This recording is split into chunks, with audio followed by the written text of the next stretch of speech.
Attention, my sister. Have you ever asked yourself, is what I'm going through in this marriage normal? He controls everything. He insults you, lies, manipulates, and then smiles in public like nothing is wrong. Have you ever tried to ask, what does God say about this kind of behavior? Today, we are going deep into the Bible to discover what it really says about narcissistic abuse.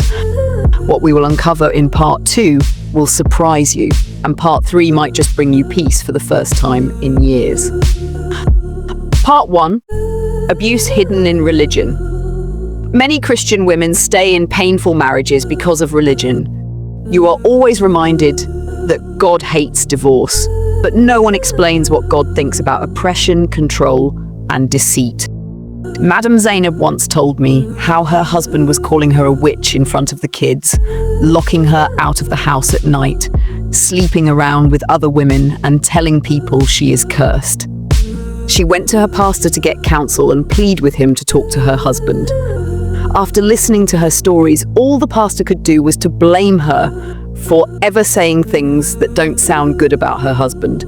He said, "Sister, you vowed at the altar to always do good to him. Do you not know that your husband will not be happy if he finds out you are not telling good stories about him? Please endure whatever fault you think he has. Marriage is for better, for worse, and the Bible asked women to be submissive to their husbands." My sister, this is not biblical submission. This is slavery, and the Bible does not support it. Let's see what God really says. Bible truth. God's view on emotional abuse.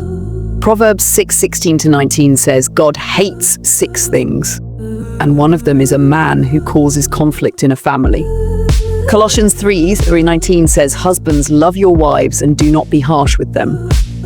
God never blesses abuse. In fact, in Malachi 2:13-16, God says he rejects the offering of a man who mistreats his wife. So if your husband prays, fasts, and quotes Bible verses, yet insults you daily, mocks your tears, controls your every step, know this: God sees it and he does not approve it. The Bible calls this oppression, and God is a defender of the oppressed.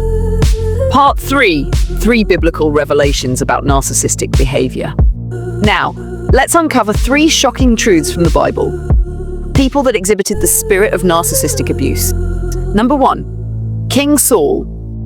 Jealous, controlling, and paranoid.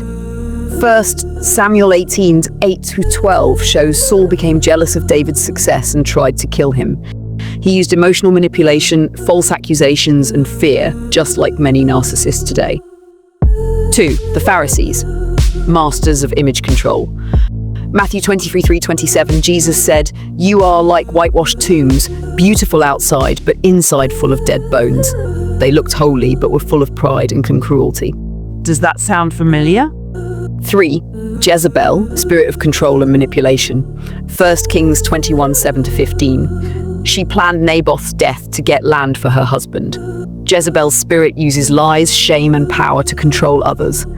If your husband isolates you, controls your money, or turns people against you, that's not just personality, it is spiritual warfare. Stay with me, because in the next part, we'll talk about how you can respond without sinning or losing your joy. Part 4. Godly response. What should a Christian wife do? 1 Peter 3:9 says, "Do not repay evil for evil, but bless, because to this you were called." God isn't calling you to be a doormat. He's calling you to rise with wisdom. First, set spiritual boundaries. Refuse to carry guilt that isn't yours. Second, take your emotions to God. Cry, journal, pray through Psalm 55. Third, surround yourself with truth. Join our community here. Subscribe, comment. You are not alone, and this place is safe. Last night, a sister I will call Lara sent me an email and said, "After watching the videos in this channel, I stopped believing I was the problem. I started journaling every insult and praying Psalm 91 daily. I haven't regained his love, but I have regained my peace. And that's priceless." Faithful Queen, now you know. God sees your tears. He hates abuse. He loves you. And even if your husband never changes, God will change you. Like this video, comment, "God is my strength" below. And don't forget to subscribe to the channel for more updates. Thank you and remain blessed.